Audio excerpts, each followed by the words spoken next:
कथा के अनुसार पुराने समय में एक सेवक महल के बाग से अपने राजा के लिए रोज अलग अलग फल लेकर जाता था। एक दिन राजा के बाग में नारियल, अमरूद और अंगूर एक साथ पक गए। सेवक ने सोच रहा था कि आज राजा के लिए कौन सा फल लेकर जाए।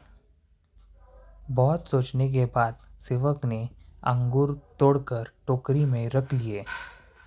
अंगूर की टोकरी लेकर वह राजा के पास पहुंच गया। राजा अपने राज्य की समस्याओं की वजह से चिंतित थे और कुछ सोच रहे थे। सेवक ने टोकरी राजा के सामने रख दी और खुद थोड़ी दूर बैठ गया।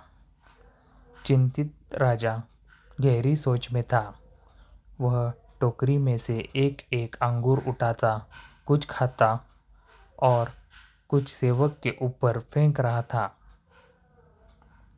जब जब राजा सेवक के ऊपर अंगूर फेंकता, सेवक हर बार कहता कि भगवान, तू बड़ा दयालु है।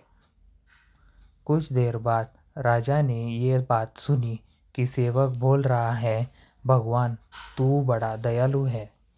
ये सुनते ही राजा का ध्यान टूटा और उसने सेवक से पूछा कि मैं तुम्हारे ऊपर बार बार अंगूर फेंक रहा हूँ और तुम क्रोधित न होकर भगवान को दयालु क्यों कह रहे हो।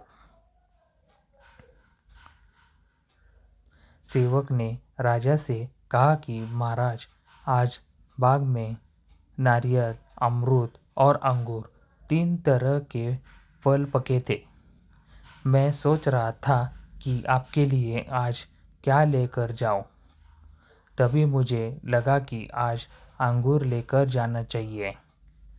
अगर मैं नारियल या अमरूद लेकर आता तो मेरा हाल और बुरा हो जाता। इसलिए मैं भगवान को दयालु कह रहा हूँ। उस समय मेरी बुद्धि ऐसी कर दी कि मैं अंगूर ले आया। इसलिए कहते हैं, जो होता है अच्छे के लिए होता है। समय पक्ष का हो या विपक्ष का, हमें हर स्थिति में भगवान का आभार मानना चाहिए।